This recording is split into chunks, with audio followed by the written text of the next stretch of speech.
Alors, est-ce que ça fonctionne? Les joies de la technique, est-ce que nous sommes connectés? Salut tout le monde. Bonjour à tous. Connecté ou pas connecté? Oui, connecté. Salut. Alors, bonjour tout le monde. Bienvenue pour ce live. Bonjour Loïc Caparros. Je suis Jérôme Bassia, le promoteur du championnat de France de drift. Je suis aussi pilote de drift. Je participerai cette année à la Champions League européenne, le Drift Master, si vous avez suivi l'actualité. Et oui, j'aime le sport, c'est pour ça que je vous propose ce live.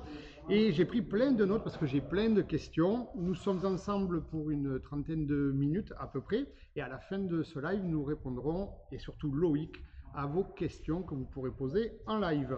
Alors, pourquoi tous les sportifs tentent d'améliorer leur qualité physique? Pourquoi ont-ils des notions sur la préparation physique, sur l'alimentation et sur la préparation mentale? Alors, je connais une partie des réponses, mais quoi de mieux que d'en parler avec un spécialiste, Loïc Caparros, mon coach, en quelque sorte. Exact. Loïc, je te laisse, on se tutoie bien sûr, on se tutoie dans la vie, on va se tutoyer aussi en live. Je te laisse te présenter, quels sont tes diplômes, ton expérience, pourquoi est-ce que tu es crédible? Ok, ça marche. Donc tout d'abord, bonjour à tous. Je m'appelle Loïc Caparros, j'ai passé la trentaine maintenant. Je suis diplômé moi du CREPS de Toulouse depuis 2013 et je travaille dans le monde de la remise en forme, dans le monde de la musculation sportive, vous appelez ça comme vous voulez. Depuis 2013, donc j'ai eu des expériences diverses et variées, notamment dans la préparation physique avec plusieurs sportifs professionnels ou pas d'ailleurs, que ce soit de l'amateur ou du professionnel. Okay. Et bon, t'aimes le sport? J'aime beaucoup le sport, ouais. J'ai été diplômé, j'ai d'autres diplômes en parallèle comme mon diplôme de CrossFit et mon diplôme d'haltérophilie également. Et voilà, et mon parcours en tant que pratiquant aussi m'a pas mal aidé à comprendre certaines choses sur alors, la pratique dans quelle discipline? Alors, j'ai démarré par le rugby. Et ensuite, j'ai découvert lors de mes années d'études au CREPS de Toulouse, grâce à Thomas Picavet et à Mathieu Carbou, cette méthode fonctionnelle d'entraînement qu'on appelle le CrossFit. Moi qui m'intéressais énormément à la préparation physique et qui aspirais à une carrière de préparateur physique, je me suis dit pourquoi pas essayer cette méthode. Ok. Et voilà. Bon, écoute, donc je pense que les barrières sont posées, tu es légitime, tu vas pouvoir nous amener des éléments de réponse. Alors, je dis nous parce que j'englobe la communauté drift. Nous, on pourrait être tenté de se dire qu'on ne fait que du drift. C'était le titre de la vidéo d'ailleurs, pourquoi se préparer alors qu'on ne fait que du drift? Certains pourraient penser qu'on ne fait que tourner un volant, mais à ton avis, pourquoi est-il si important de se préparer, que ce soit pour du drift, du sport auto en général, et même pour quelqu'un qui ne fait pas de drift, pourquoi est-ce si important de s'intéresser au sport? Bien sûr.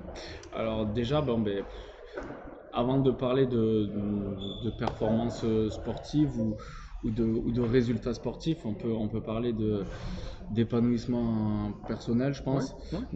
Alors un poil plus fort peut-être. Ok. Donc excuse-moi. Du coup, je vous disais, avant de parler de tout ce qui est performance sportive, développement des performances sportives par nos qualités physiques, on y viendra sûrement plus en détail après. Mais on a aussi se vider la tête, se faire plaisir.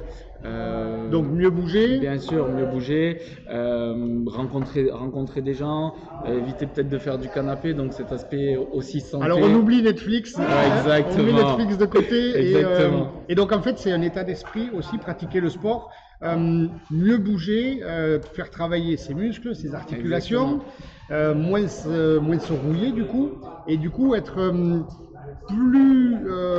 plus alerte quand il y a besoin. Alors je pense aux drifters, il y a des coups de bourre, ben oui, il faut charger une voiture sur le plateau, il faut changer des pneus parfois, il y a de la mécanique à faire, des fois on est un peu dans l'urgence et certains pourraient être un peu limités physiquement. Du coup, plus on se prépare, plus on est apte à répondre le jour J. Bien sûr. C'est ça? L'objectif en fait de la préparation physique généralisé, en tout cas de ce que nous on va proposer au CrossFit, c'est quoi? C'est de préparer au mieux chaque personne à toutes les éventualités qui puissent nous arriver dans notre vie de tous les jours. Ok, alors rappelle-nous d'ailleurs, parce que le mot CrossFit est à la mode depuis quelques temps, mais il y a 10 items, 10 particularités dans le CrossFit. Qu'est-ce qu'on apprend au CrossFit? Ok, alors l'objectif dans le CrossFit, on va s'intéresser à trois grandes choses, hein. La première, comme tu as dit, c'est ces 10 particularités qui vont être les 10 qualités physiques. Donc en gros, il existe 10 qualités physiques. La plupart des sportifs recherchent à en développer 4 qui sont la force, la vitesse, la puissance et l'endurance. Mais nous, on va pas s'intéresser qu'à ça, on va parler aussi d'agilité, de précision, de coordination, etc., etc. Alors je ne les cite pas toutes, mais ce sont des qualités physiques que vous avez besoin énormément. La deuxième chose, donc ça c'est la première chose, on va essayer de tout développer, toutes ces qualités physiques. Deuxième chose, de travailler un petit peu ce que nous on appelle dans les 3 disciplines sportives, c'est-à-dire démarrer par la base, tout ce qui est cardiovasculaire, pour faire marcher un petit peu la pompe. Une fois qu'on a... Donc ça c'est pour éviter d'être essoufflé, pour employer des mots simples pour certains, c'est quand on dit ouais j'ai pas de souffle, je manque de souffle, on monte 3 étages, on n'en peut plus, eh bien il faut travailler cette capacité-là. Nous on appelle ça le conditionnement métabolique, en gros c'est tout ce qui est travail d'endurance basique, quoi. Donc comme tu as dit, faire marcher le cœur. La pompe. Voilà, la pompe. Plus la pompe est capable de débiter et plus c'est facile en fait. Exactement. Donc en fait le but c'est en gros d'en chier à l'entraînement pour être tranquille après, c'est ça? Entraînement difficile, guerre facile. Ah ok, c'est ça. Alors c'est aussi pour ça que des types comme Usain Bolt qui ont je sais pas combien de titres, ou des gars comme Tiger Woods, comme Federer, Nadal, les footballeurs, les rugbymen s'entraînent tous les jours parce que il y a toujours à apprendre, on peut toujours mieux faire. Et donc il faut que nous, dans la communauté Drift, on arrive aussi à bien se dire que les drifters sont des pilotes, les pilotes sont des sportifs, eh bien, ils doivent se préparer aussi pour être prêts pour la guerre. Exactement. Ok. Qu'en est-il du sport avec les blessures? Parce que parfois, on n'ose pas faire du sport parce qu'on se dit, ouais, si je me blesse, alors je suis chef d'entreprise, je suis salarié, je suis artisan ou pilote et je ne peux pas faire ma course parce que je me suis blessé. Sauf que peut-être que pour la prévention, c'est pas plus mal. Exactement. Donc, on appelle ça la prophylaxie. Prophylaxie, c'est tout ce qui est prévention de la blessure. Dans la méthode CrossFit, en tout cas dans la préparation physique, CrossFit, c'est une méthode de préparation physique. On retrouve énormément de prophylaxie parce qu'on va avoir un travail de souplesse, un travail d'équilibre, un travail postural, un travail de mobilité. Donc, travailler tout ce qui est les chaînes croisées, etc. Donc, en gros, les déséquilibres qu'on peut avoir sur certaines articulations ou sur certains muscles. Et tout ça va nous faire que la blessure, on va la limiter et la prévenir. Mais après, le risque, c'est vrai, on entend toujours, oui, mais moi je veux pas, je te dis des bêtises, je veux pas aller jouer au rugby parce que je suis chef d'entreprise et je veux me blesser. Oui, c'est sûr, mais le risque zéro n'existe pas. Si tu veux pas te blesser, tu vas rester sur ton canapé et faire Netflix. Et on en a des produits Netflix. Comme on a dit tout à l'heure. Mais alors moi j'ai envie de dire aussi, là, on s'adresse à la communauté Drift, aux pilotes essentiellement pour bien prendre conscience que c'est un vrai sport et que effectivement c'est bien de se préparer. Mais la communauté Drift ne se limite pas qu'aux pilotes. On a du staff, on a des équipes qui en chient aussi tous les week-ends de course. Sûr. Donc plus ils se préparent, plus ça sera facile aussi sur les week-ends de course. Je pense aussi aux médias. On a des vidéastes, des photographes qui font des kilomètres et des kilomètres sur chaque week-end de course. Se préparer un peu la semaine, ils vont être beaucoup plus efficaces le week-end. Je suis entièrement d'accord avec toi. Pour ça, on est d'accord. Sauf que il y a un mais. Ça prend du temps de faire du sport. Ouais. Alors, est-ce qu'il y a des solutions pour plus efficaces que d'autres? Parce qu'on pourrait se retrancher en disant « Ouais, j'ai pas de temps et tout, je bosse déjà de 8h à 18h. » Qu'est-ce qu'on peut mettre en place? Il y a des exercices à la maison que l'on peut faire, il y a tout simplement de la marche. Qu'est-ce que tu préconises pour relancer la machine? Parce que peut-être que certains partent de zéro. Bien sûr. Donc déjà, comme tu dis, l'objectif premier, c'est de bouger. Donc déjà, aller marcher 1 heure, faire une sortie de 1 heure par semaine, c'est toujours mieux qu'on reprend cette image. C'est toujours mieux qu'une heure de Netflix. Mais après, il y a des mouvements de base qu'on retrouve dans notre vie quotidienne et dans tous les sports qui vont être qui va être poussé, tiré et faire ce qu'on appelle des flexions et des extensions au niveau des jambes. Donc, quand on descend, c'est les squats, ouais, c'est exactement. ça? Ou les jumps? Donc, flexion, extension, ça va être tout ce qui est squat. Donc déjà le squat c'est le mouvement, c'est une triple extension des jambes hein, où on va tendre nos 3 articulations au niveau des jambes et c'est ce qu'on retrouve dans tous les sports bien sûr. Et les gosses commencent par ça bien sûr. Donc il y aurait une routine ouais bien sûr. Donc et ça et travailler tous les muscles qui est autour du tronc aussi. Okay. Donc c'est très simple là. On a dit 3 patterns de mouvement. Hein. Pattern ça veut 3 styles de mouvement. Ok.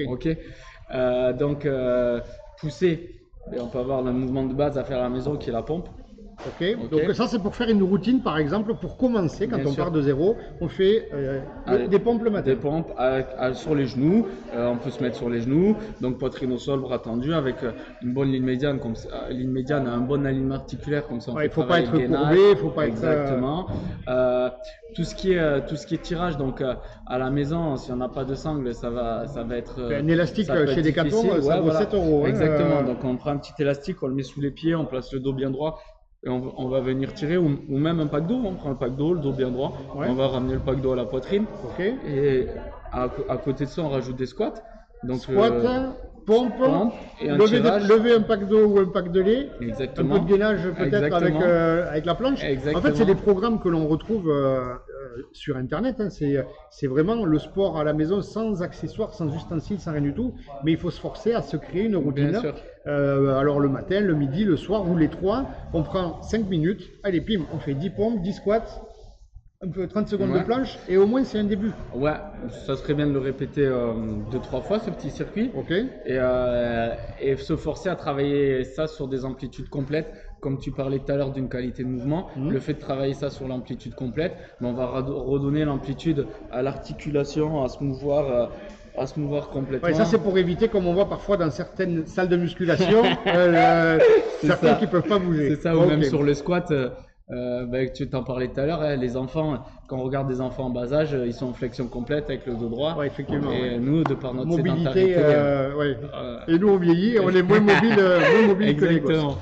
Ok, alors, quel rapprochement avec le sport automobile? Parce que, je l'ai dit tout à l'heure en introduction, quand on est installé dans une voiture de course, alors je ne parle pas de la Formule 1 ou du WRC, le championnat du monde de rallye qui est vraiment très physique. Mais nous, en drift, on pourrait se dire, on ne fait que tourner le volant, tirer le frein à main, alors ça c'est dans une japonaise, ça c'est dans une européenne, tirer le frein à main, passer des vitesses, appuyer sur 3 pédales. On pourrait se dire que c'est pas si physique que ça. Mais du coup, quel intérêt de faire du sport juste pour ces mouvements-là? Donc déjà, toute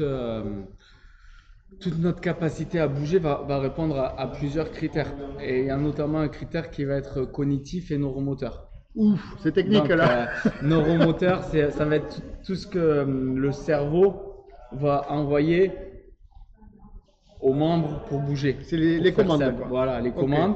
Et cognitif, ça va être tout ce qui est système de connexion, entre guillemets. Si on a l'habitude de reproduire ça dans l'effort, sous fatigue, on sera nettement plus à l'aise lorsqu'on est moins fatigué avec du stress. Donc on en revient toujours, exercice, entraînement difficile, guerre facile. Bien sûr. Donc ça vaut le coup de se bouger les fesses, d'en chier à l'entraînement, parce que dans la voiture, tous les mouvements seront plus rapides, plus précis, sans se fatiguer et avec moins de stress. Exactement. On aura une meilleure capacité d'adaptation, quand je disais neuromoteur, cognitif, de réaction. D'accord. C'est bon. Ça va, terme... de réaction. Voilà. Donc ça vaut le coup parce que quelqu'un qui est déjà bon en drift, bien sûr, si il s'entraîne encore plus dur en dehors du drift, il pourrait être encore meilleur dans le drift. Bien sûr. Donc ça fait évoluer tout le monde. Bien sûr. Et c'est aussi pour ça que même Lewis Hamilton, qui est au sommet de son art en Formule 1, continue à s'entraîner si dur parce qu'il veut toujours progresser et ça passe par la préparation physique. J'ai bien compris? Exactement, je suis d'accord avec toi. Ok, super. Alors, j'ai d'autres questions. J'ai reçu des questions depuis hier puisqu'on a lancé la programmation du live hier. Là, on a parlé de physique. On a bien compris qu'il fallait bouger. C'est indéniable. Très bien. J'espère que certains vont prendre conscience et vont avoir envie aussi de se bouger un peu mieux. Alors, il y a plein de solutions. Il y a aller marcher tout seul, aller marcher avec son chien, aller marcher avec les gosses, prendre les escaliers au lieu de prendre l'ascenseur. Bien sûr. Ça, c'est pour la partie physique. Maintenant, il y a un autre problème, enfin, d'autres interrogations, c'est que faire du sport, si c'est pour mal manger, ça sert à rien. Et là, au niveau alimentation, il y a peut-être des fausses croyances avec certains aliments. Ouais. Parce que certains se disent, oh mais non, mais ça va, je mange bien. Mais concrètement, qu'est-ce que c'est bien manger? Ouais. Ou plutôt, qu'est-ce que c'est mal manger Ouais, du ouais, coup, pour toi? Sans entrer dans l'extrême, on ne va pas faire des concours de bodybuilding. Bien sûr, bien sûr. Mais concrètement, aiguille-nous un peu là-dessus, s'il te plaît. Donc déjà, avant d'attaquer ça, de répondre directement à la question, ce que je peux dire, c'est que nous, on a un système pyramidal en tant qu'entraîneur, et la base de cette pyramide, c'est la nutrition. Donc c'est la base. Exactement. Ok, ça commence par la nutrition. Voilà. Après, on reprend. Il y en a qui sont mal barrés déjà. Parce que la première base de la pyramide. Mais, déjà... Après, on reprend ce qu'on disait tout à l'heure. Donc, ça va être nutrition, endurance, déplacement du poids de corps dans l'espace et à la fin, déplacement des charges. Okay. Mais il faut vraiment respecter. Faut commencer par la nutrition. Exactement. Donc, c'est une bonne question. Voilà. Donc, du coup. Aïe. Bien manger, c'est quoi? Est-ce que parce que pour pas le citer, mais tu le connais, il vient avec une moto, il a des tatouages et une barbe. La dernière fois, il essayait de me convaincre que manger un McDo, c'était pas si mauvais que ça. Donc, je disais oui, convainc-toi, toi si tu veux, mais tu me convaincs. Donc, bien manger, c'est quoi? Déjà, les bases, il faudrait éviter de manger tout ce qui est produit transformé, tout ce qui est produit industrialisé. Donc déjà, si on sort ça de cette alimentation, on aurait une alimentation nettement meilleure. Donc, est-ce qu'un cordon bleu, ça vit? Non, ça vit pas. Est-ce que des nuggets ou des surimi, ça vit? Non, ça vit pas. C'est ça que tu appelles les produits transformés. Ouais, exactement. Alors, dans les produits transformés, c'est pareil, moi, dans les champs, là, je vais faire beaucoup de courses à pied à la campagne, chez moi, là. Je vois pas de pâtes non plus dans les arbres. Donc, ça veut dire que les pâtes, c'est une fausse croyance, parce que il y en a beaucoup qui peuvent se dire oh, ben ça va, je mange des pâtes, je mets même pas de fromage, je mets même pas de ketchup, rien du tout, mais c'est un produit transformé. Exactement. Alors quel est le problème de ce produit transformé? En fait, aujourd'hui, on s'est rendu compte que dans l'alimentation, le produit néfaste de l'alimentation, c'est le sucre en fait, et c'est pas forcément le gras comme on a pu imaginer. Des années et des années. Et en fait, les pâtes, c'est un produit, on appelle ça les indices glycémiques. L'indice glycémique, ça va être, pour faire simple, le taux de sucre dans l'alimentation. En fait, les pâtes ont un indice glycémique vachement élevé. Okay. Comme comme le pain, comme la pomme de terre. Et en fait, tous ces produits-là, qui sont vulgairement, on va appeler ça des produits blancs. Alors, la pomme de terre, ça pousse quand même. Oui. Ça, c'est pas un produit transformé. Non, c'est pas un produit transformé. Mais c'est un produit à un indice glycémique élevé. Qu'on peut switcher par une patate douce par exemple, qui va avoir un indice glycémique beaucoup plus bas. Okay. Ou le pain par du pain complet. La pâte par de la pâte complète. Si on aime bien les pâtes et qu'on veut pas, parce que bon, bien manger c'est une chose, mais après, si on a le temps, on y viendra après, mais il faut pas créer non plus la frustration qui va nous foutre un gros mur devant le nez. Oui, et puis surtout, on ne peut pas non plus être extrémiste. C'est-à-dire qu'on ne peut pas être extrémiste dans notre discipline avec le sport. On ne sera jamais des champions du monde de crossfit ou autre. Et forcément, on a une vie aussi à côté du drift. On veut manger bien, faire quelques exceptions sans doute. Et du coup, on peut garder des pâtes, mais plutôt des pâtes complètes. C'est ce que tu disais. Concernant, alors, ça veut dire que pâtes complètes, jambon blanc, on est bon? Alors, c'est pas si mauvais que ça. S'il te plaît, essaie de pas bouger la table, s'il te plaît. Concrètement, c'est pas si mauvais que ça, mais on peut faire mieux. Donc, pour résumer, je pense qu'on peut dire que éviter tout ce qui est produit transformé et tout ce qui est produit à indice glycémique haut. D'accord. Donc ça, les indices glycémiques, on peut le voir sur les étiquettes, sur le pain, il n'y a pas d'étiquette, mais on sait qu'on a compris exactement. Que bon. Après, bon, de toute façon, la plupart des produits industrialisés, il y aura un indice glycémique, les biscuits, tout ça, il y aura des indices glycémiques assez élevés. Faut manger comme comme la pub le dit, les fruits et légumes, hein, qui sont des glucides, mais un indice glycémique plus bas. De saison, c'est mieux de saison. De saison, parce que là, en ce évidemment. moment, il y a des tomates au supermarché. Exactement. Bon.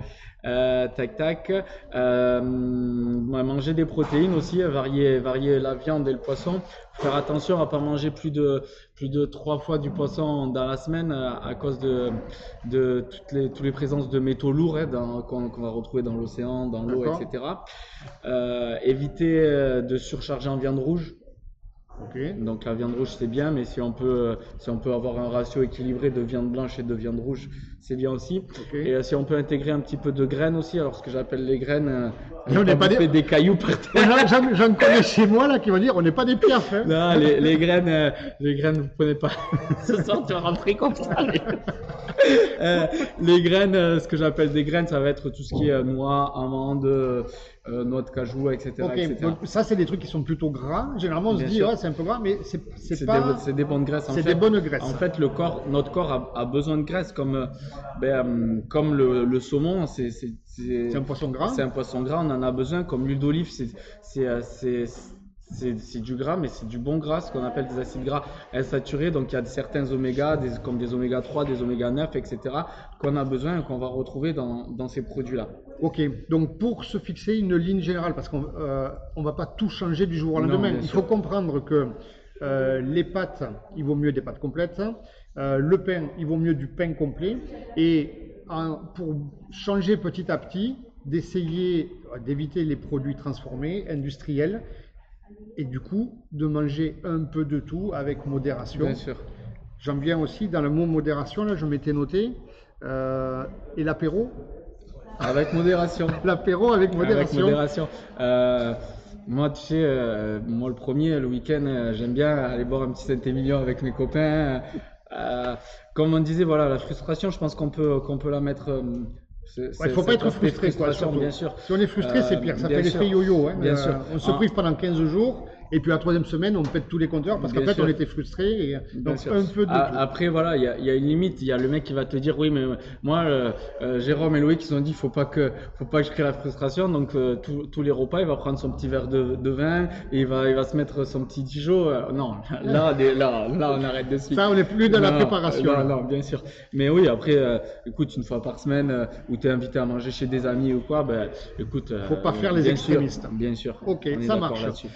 Alors, dans les fausses croyances pour les aliments, il y a quelque chose en particulier? On a parlé des pâtes, par exemple. Ouais, les graisses, certaines graisses, attention, parce que souvent, il y a certaines personnes qui vont dire, comme l'huile d'olive, non, mais il faut surtout pas en mettre, c'est du gras. Ou, mais si, c'est des bons gras. L'avocat, non, mais si, c'est des bonnes graisses, tu en as besoin. Les graines, non, mais à côté de ça, ils vont aller boire du coca. Oui, d'accord. Des bêtises, mais. Alors, dans les pâtes complètes, pour pas que ça colle, il vaut mieux mettre du beurre ou de l'huile d'olive? De l'huile d'olive. De l'huile d'olive. L'huile d'olive. Réfléchissez pas.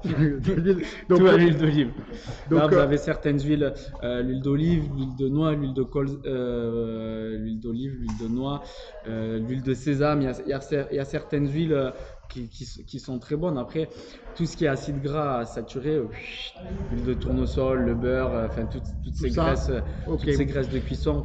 De toute façon, là, on ne peut pas faire un cours, je veux dire, on ne va pas faire un coaching spécifique, mais si on arrive à donner, à faire prendre conscience, il y a plein d'outils pour se former, pour se renseigner. Il y a des salles de sport à côté de chez vous, il y a peut-être dans votre cercle d'amis un ou une nutritionniste. On trouve d'excellents articles aussi sur des sites internet. Le tout, c'est d'amorcer la pompe. Si vous avez la volonté, ben oui, c'est possible. Ouais. D'accord. Et aujourd'hui, on a quand même cette chance-là d'avoir un outil qui est Internet, qu'on n'avait peut-être pas il y a 15-20 ans, où c'est qu'il y a beaucoup de sources, de belles sources. Il y a des conneries, mais des fois, il y a des belles sources. Alors, moi, j'ai une question spécifique. Ouais. Les heures de repas ont une incidence sur la performance du sportif à cause de la digestion. Yeah. La digestion fatigue, prend de l'énergie. Du coup, quels sont tes conseils pour nos pilotes drifters? Je prends l'exemple, je sais pas, un dimanche matin de course, le pilote a sa qualification à 10 heures. Comment il doit gérer son rétro-planning par rapport à son effort physique, Bien pour sûr. pas avoir le fameux coup de barre de la digestion. Bien sûr. Bon, déjà, chose qu'on a oublié de dire tout à l'heure, dans l'alimentation, hein, la première chose, c'est de ne pas sauter les repas et d'arriver à faire son petit déjeuner, son repas du midi et son repas du soir au quotidien. Et si activité sportive à côté, de ne pas hésiter à se mettre un petit encas à 10h, un petit encas à 16h. On revient aux produits transformés. Le petit encas, ça ne va pas être un Kinder Bueno ou un biscuit, hein, d'accord, on est d'accord. C'est con, c'est bon le Kinder C'est Bueno. bon, c'est bon. Mais si on peut éviter. Donc, du coup, oui, effectivement, on a la course à 10h, on va pas se mettre à 9h, Au petit-déj. à 9h un petit déj avec du Nutella, etc. Parce que il y a ce qu'on appelle l'insuline qui va faire ces pics de glycémie, D'accord. en fait. Et quand on va manger quelque chose d'énormément, avec un indice glycémique Beaucoup de sucre, avec beaucoup de sucre, comme le Nutella, enfin ça me vient en tête comme ça, mais ou un Même de la confiture. La confiture, c'est du sucre. La confiture de grand-mère. Ou un bon, ce qu'on peut voir, verre de multifruits là, tu sais. Ah oui. Tu vois. D'accord, je vois, ouais. Donc, en fait, on va avoir ce qu'on appelle ce pic de glycémie là qui va monter très haut. Et en fait, pour faire simple, c'est qu'est-ce qui se passe dans notre corps? L'insuline elle va arriver, elle va le prendre, et là, du coup, on a une grosse baisse. Et souvent, dans l'effort, enfin dans le sport, tu vois des gens, ils sont blancs et qu'est-ce qui t'arrive? En fait, mais t'as déjeuné ce matin? Oui, j'ai déjeuné une demi-heure avant d'arriver. Ah ouais. Donc, combien de temps on déjeune avant un effort physique? 2 ou 3 heures, c'est bien, je pense. 2 ou 3 heures. Ouais. Ça marche. Ça, c'est important parce qu'il y en a qui vraiment éviter tout ce qui est produit à indice glycémique très très haut. Hein. Donc on déjeune avec quoi? Du pain complet? Ouais, du pain complet. Des fruits? Les fruits c'est très bien. Après, il y en a qui seront peut-être plus sucrés que salés. Ça va dépendre de chacun. Mais, donc tu me confirmes que les œufs au plat avec... tu peux manger. Ah, super. Tu peux. C'est mon petit déjeuner. Voilà, tu peux. Après, moi, par exemple, le matin, je me fais des pancakes et je mets pas de sucre dedans, mais pour mettre cet apport sucré, j'écrase des bananes et je les mets dedans. Ok, ça te fait un apport de sucre. Bien sûr. Ok, avec du thé, du café. Ok, ça marche. Donc ça, c'était pour parler de la digestion.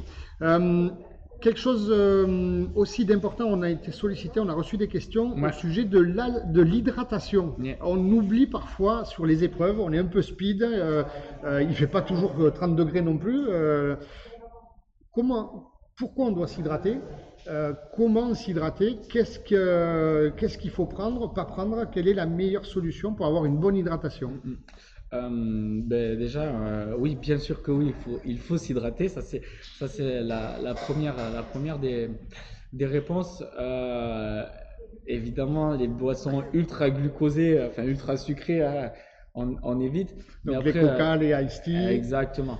Après, on va pouvoir trouver des boissons de l'effort et la boisson de l'effort. Qui peut être très naturelle et qui est peu coûteuse et qu'on va faire nous-mêmes, on va prendre une bouteille d'eau, 1 litre d'eau, vous agrémentez ça entre 30 et 100 grammes de miel selon vos objectifs, d'accord? Selon vos goûts ou selon vos objectifs? Les deux. Ah, les deux, oui. Ok, pour les 1 litre d'eau, dépassez pas les 100 grammes de miel. Vous mettez dans ces 1 litre d'eau un sachet de thé noir. D'accord. Et un demi-citron pressé. Ok, quel intérêt de faire ça? L'apport glucosé, l'apport sucré. En fait, pendant l'effort, le muscle, comment dire? En gros, on a des substrats. Les substrats, c'est comme l'essence que vous allez mettre ou le gasoil que vous allez mettre dans la voiture. Donc, on a des substrats, pardon. Les substrats, c'est ceux que le corps va puiser comme énergie pour continuer à avancer, à fournir de l'effort. Et le sucre, c'est un de nos plus gros substrats. Donc on va démarrer avec ce qu'on appelle la créatine phosphate. Après, on va passer sur tout ce qui est apport glucosé. Et une fois qu'on a pété tous les glucoses, enfin tous les sucres, on va les taper dans les graisses. C'est pour ça qu'on voit que les marathoniens ont ce physique-là, parce qu'ils ont pété tous les sucres et au bout d'un effort très long, ils ont pété toute leur graisse. Toute leur graisse aussi. Donc voilà, après le citron, c'est juste pour le goût. Pour le goût. Et le thé noir? Et le thé noir, c'est pour tout ce qui est hydratation, oxygénation. Ok, ça marche. Donc on s'hydrate tout au long de la Bien sûr. journée, bien évidemment. sûr. Et la bière n'est pas une bonne solution pour Non. s'hydrater, c'est une récompense, Exactement. c'est une récompense le soir, par exemple, quand on fait la fête des voisins dans le paddock du championnat de France de drift. Alors on a parlé de l'apéro. Avant d'aborder quelques questions, au final, c'est ce que l'on disait aussi pendant l'explication, il faut un peu de tout sans exagération, avec modération donc. Bien sûr. J'espère que cela pourra vous aider. Et on va passer à quelques questions que j'ai reçues. On a des pratiquants qui nous disent qu'ils perdent leurs moyens quand ils sont sur la ligne de départ. Ils sont avec le casque, devant le start liner, prêts à prendre le départ. Et là, ils paniquent complètement. Il y en a qui sont vraiment en stress, qui tremblent et qui sont carrément moins bons en qualification qu'en entraînement. Est-ce que on a quelque chose à leur conseiller? Ouais, bien sûr. Comment ils pourraient évacuer ce stress? Bien sûr. Alors, bon, il y a plein de. Déjà, il y a plein de méthodes plus douces de sport où on va apprendre un petit peu à se recentrer, se reconcentrer. On peut parler un petit peu de méditation, de certaines méthodes-là. Mais après, lors de l'entraînement, de l'effort sportif, visualiser la ligne de départ, visualiser. Puis tu sais ici, 3, Oui, 2, oui. 1, tu as ce chrono-là. Donc se projeter lors de l'entraînement. Je suis dans ma voiture avant ma ligne de départ, avant le départ, et je prends 30 secondes avant de partir, je ferme les yeux, je visualise. Alors tu visualises quoi du coup? Ce que tu vas faire, quelque je- chose que tu as déjà vécu qui t'a amené un bon état d'esprit? Exactement. Moi, ce que je ferais, après, je pense que chacun est différent. Je suis d'accord. Donc chacun doit créer sa propre bulle, en fait, hein. Bon, on peut dire ça comme ça. Chacun doit créer sa propre bulle pour rester dedans et être focus sur son départ. Mais déjà, à l'entraînement, ce qu'on peut faire, je suis là et je prends 30 secondes et je m'imagine, je me projette sur la compétition. Je m'imagine le dimanche à 9h ou à 10h, ce que tu disais, le jour J, avec tout le monde à côté, tac, tac. Et en fait, le jour J, il faut positiver. Moi, nous, ce qu'on fait ici, souvent, c'est qu'on prend une barre et on doit l'amener au-dessus de la tête. Et ce que je dis souvent à mes adhérents, à mes athlètes, ou ce que moi je me dis, c'est positif. Si tu arrives devant ta barre et que tu vois l'échec, forcément tu vas voir l'échec. Donc en fait, la demande de ces pilotes, les anecdotes de ces pilotes, c'est que effectivement, je pense que souvent c'est lié à la peur de l'échec, du manque de réussite. Et donc là, ton conseil, toi, c'est de plus se mettre dans une bulle positive, Bien sûr. de s'imaginer déjà en train de peut-être franchir la ligne d'arrivée ou tout du moins s'imaginer dans quelque chose qui va leur amener du plaisir. Bien sûr. Donc ça se travaille. Bien sûr. Ça se travaille en training, les gars, ça se travaille en compétition. Chacun sa méthode, ça ne se fait pas du jour au lendemain. Mais en tout cas, vous devez vous mettre en condition. Ça ne se fait pas. Ça peut se travailler. Ça se travaille en training. Et plus vous le travaillerez dans l'effort, mieux ça sera. Mieux ce sera. Donc plus on travaille sous contrainte dans la difficulté, et plus ça sera efficace le jour J. Mais donc ça peut se travailler aussi à la maison. À la maison sur le canapé devant Ah, se mettre dans la bulle. Tu prends 5 minutes et tu te mets dans ta bulle. Ok. Et tu trouves ta bulle, quoi. Je pense que Chacun sa méthode. Bien sûr, chacun doit trouver sa bulle. Il y en a qui seront toujours très bons en étant dans l'urgence. Bien sûr. Parce qu'en une seconde, ils sont capables de switcher, ils mettent le casque, ils baissent la visière, ils mettent la première, ça y est, puis ils sont au top. Mais il y en a qui ont des difficultés, qui sont dans le stress. Donc, ok, chacun sa méthode, il faut chercher, trouver sa solution, trouver sa bulle. Mais en tout cas, il y a des solutions, il faut vraiment s'en occuper. D'autres questions que nous avons reçues. Quelles sont les solutions pour ceux qui souffrent de la chaleur dans l'habitacle? Parfois, il peut faire jusqu'à 50, 60 degrés, plus la cagoule, le casque, la combinaison. Il y en a qui en pètent, quoi. Des fois, c'est... Alors du coup, quelle incidence ça a sur la performance d'être dans cet habitacle surchauffé? Et pour ceux qui vraiment en bavent, comment se préparer mieux à supporter la chaleur? Bon, déjà, forcément, si tu es surchauffé, comme tu dis, ben, t'es plus dans ton aise, t'es plus dans cette bulle, t'es plus concentré, t'es plus réactif et forcément t'es moins performant. Ça limite la performance, bien sûr, forcément. Ça c'est logique. On en revient toujours à ça. Entraîne-toi dans tes conditions de compétition. Si le jour de tes entraînements, tu es dans tes conditions de compétition, ben, le jour de la compétition, c'est du vécu. Et donc, ben, déjà, va faire de l'effort, comme tu dis. Va faire de l'effort. Va faire de l'effort et tu vas courir, tu vas avoir chaud, tu vas être trempé de sueur. Donc, ça permet de mieux emmagasiner le jour de la compétition. Et là, on en revient où l'hydratation va être ultra importante aussi. D'accord, mais tout est lié en fait. Bien sûr. Ok, donc quand on voit des sportifs faire du vélo dans un sauna, c'est pas qu'ils sont bêtes. Exactement. Okay. Les gens qui s'entraînent dans les salles à ce qu'on appelle un hypoxie, tu sais, qui vont simuler les altitudes, c'est des gens qui courent à 3000 mètres, qui font du vélo à 3000 mètres. Ben voilà, en fait, l'objectif de la préparation physique spécifique, donc tu as la préparation physique généralisée où tu vas tout développer, ce qui est déjà intermédiaire où tu vas te concentrer, en tout cas intermédiaire, c'est la phase entre la préparation physique généralisée et spécifique. Spécifique, c'est vraiment qu'on va arriver sur la phase de compétition. Sur un tennisman, un rugbyman, ça c'est une préparation spécifique. Exactement. Et la préparation donc intermédiaire, tu fais la transition entre les deux, tu as 3 phases dans la préparation physique. Et ensuite, tu vas arriver sur ce qu'on appelle la PPS, donc préparation physique spécifique, où là, l'objectif du préparateur physique, c'est de travailler vraiment en parallèle avec l'entraîneur, donc avec l'entraîneur de tennis, avec l'entraîneur du pilote, pour le faire travailler sous conditions réelles. Ouais, se remettre en condition réelle. Ok, ça marche.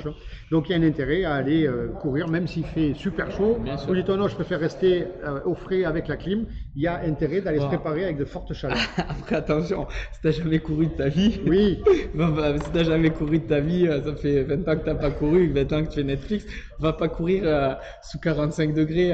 Il faut y aller petit à petit. Ouais, mais alors, je le disais en introduction, oui, j'aime le sport. J'ai commencé il y a quelques années, je courais 5 km. Et puis mon voisin, il faisait 10. Je me disais, c'est pas mal, il fait 10 bornes quand même. Et puis après, j'ai fait 10, puis 20. Et puis, en fait, tout le monde peut le faire. Maintenant, je fais des ultra-trails de 170 km. Le corps humain est capable de le faire. Seulement, il faut y aller étape par étape. Exactement. Il vaut mieux y aller progressivement pour garder du plaisir, plutôt que de partir une semaine à bloc en voulant faire 2 heures de sport par jour et se dégoûter. Exactement. Avec le risque de se blesser. Exactement. On en revient sur la blessure. On en revient clairement sur la blessure. Moi, j'ai jamais fait de judo de ma vie. Demain, je vais au club de judo de Portée. Je sais pas s'il y en a, mais club de judo du coin. Et je vais dire au coach, écoute, je suis sportif quand même. Je fais 1 heure et demie de sport tous les jours, 5-6 fois par semaine depuis. Tu peux me foutre contre ta ceinture noire là? Ça va mal se passer. T'es fou, tu vas te faire fracasser. Donc il faut y aller petit à petit. Chaque chose en son temps. Alors autre point, quel impact peut avoir la préparation physique sur l'image d'un pilote? Pour ses fans, pour ses partenaires? Moi j'ai une réponse, forcément, ça c'est une question qui nous a été posée, mais il vaut mieux faire ami que pitié, non, quand même? Bien sûr, bien sûr. Bon, moi c'est ce que je dis aux élèves. Je travaille un peu dans la formation aussi. Je suis prof avec des futurs coachs sportifs sur la région toulousaine. Et ce que je leur dis, tu sais, moi si je vais chez le dentiste et qu'il lui manque un chicot, je vais voir le dentiste qui est à côté. Donc ouais, forcément, toi tu es pilote, tu es athlète, ce que tu veux. Et forcément, tu as une bonne hygiène de vie. Tu t'entraînes dur dans la voiture, dur sur le terrain, mais à côté de ça, on voit que tu vas t'entraîner pour améliorer tes conditions physiques. Donc déjà, le fait de faire ça, là, cette alimentation, cette hygiène de vie, ce sommeil, ces étirements, cette récupération, etc., plus l'entraînement en salle à côté, en plus de développer toutes ces qualités physiques qui vont faire améliorer, on vous l'a expliqué rapidement tout à l'heure, vos performances sportives, mais en plus de ça, l'image que tu donnes, elle est meilleure. Mais bien sûr. Et donc, en fait, c'est un cercle vicieux parce que tu donnes, donc tu t'entraînes, tu es meilleur, tu donnes une meilleure image, eh bien forcément tu attires plus de monde aussi. Bien sûr. Tu vas tu vas prendre des conseils, puisqu'on parlait de nutrition, chez un nutritionniste, et il a une sacoche comme ça.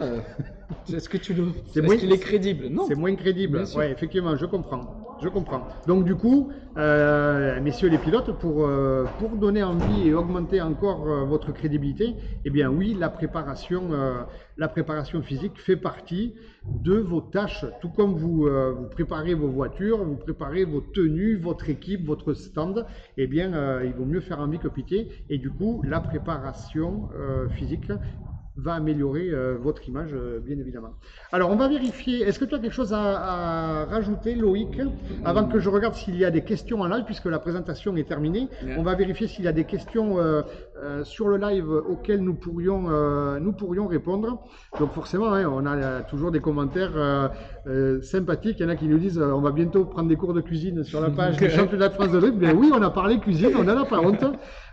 Ça fait partie du boulot. On a parlé de Saint-Émilion aussi. On a parlé de Saint-Émilion. On va faire un cours d'onologie si vous le souhaitez. Alors, Fifi Ferreira, c'est un des pilotes emblématiques de la discipline qui nous dit « J'ai pas besoin de perdre du poids, j'ai des chevaux. » Donc, effectivement, Fifi, tu as 800 chevaux, mais peut-être que tu seras encore meilleur. Bien sûr. Alors, Ayrton Senna restait dans sa voiture pendant 3 heures à méditer. Alors, Senna, c'était, niveau préparation, c'était une machine aussi. Qu'est-ce qu'on a d'autre comme question? Alors, il y en a qui parlent de McDo. On nous parle de l'huile de coco. Ouais. L'huile de coco aussi, donc ça, c'est quoi? C'est plutôt sucré? Non, on va être sur l'huile de coco, on est sur une graisse, on est sur de la graisse. Ok, sur de la graisse. L'huile de coco, oui, moi je m'en sers aussi. Ça peut servir en Ouais. pâtisserie ou pas? Parce que Ouais, moi, bien sûr. j'aime faire la cuisine. Mes pâtisseries, je fais tout à l'huile de coco. Tout à l'huile de coco. Tout à l'huile de Donc ça remplace Ça va remplacer le beurre. le beurre, ok. Et pour le sucre, parce que dans les pâtisseries que je fais, moi, ben, il y a du sucre. Pour le sucre, on va pouvoir mettre de la banane, des dattes, voilà, tout ce qui est fruits, il y a tout ce qui est fruits secs. Tu sais, les dattes, tu prends un mixeur, ben, on en parlait la dernière fois, ben, tu le mets là-dedans. Ok. Et une croyance là, le sucre roux, Ouais, c'est comme le sucre blanc? ça reste du sucre. Ça reste du sucre, ok. Et le sirop d'agave, Ouais. ça peut remplacer le sucre ou pas? Le miel de préférence. Le miel de préférence. Bon, ok, ça marche. Le miel, c'est très bien, le miel. Le miel, Ok. c'est très très bien. Bon, ça marche. Alors, bien sûr, si vous avez d'autres questions, bon, alors, là, il y a pas mal de commentaires avec les McDo, hein, McDo, bière, kebab, effectivement. Alors, ça ne veut pas dire que tout est interdit. En tout cas, nous, on n'a rien à vous interdire, bien évidemment. C'était juste une information. Et c'est aussi pour faire comprendre à des personnes qui ne connaissent pas le drift que il y a quand même beaucoup de pilotes de drift qui s'intéressent à leur préparation physique, qui cherchent aussi les derniers petits détails sur leur voiture pour les amener vers leur victoire, et ils cherchent aussi les derniers petits détails pour être mieux préparés physiquement, s'alimenter mieux, s'hydrater mieux, et du coup, ben, c'est un tout, c'est un vrai sport. Bien sûr. Quelque chose à ajouter avant de rendre l'antenne? Juste prenez conscience, mieux tu bougeras, mieux tu vivras. Et je pense que mieux tu bougeras, mieux tu conduiras. Alors, tu sais que nous, on ne conduit pas, on pilote. Hein. Mieux tu piloteras. Autant pour moi, je suis désolé. Bon, ok, merci Loïc Caparros. Merci à toi. Et merci à vous. Si vous avez d'autres questions, vous pouvez continuer à laisser vos commentaires et le staff y répondra au fur et à mesure. Allez, à bientôt. Bye. Merci, ciao.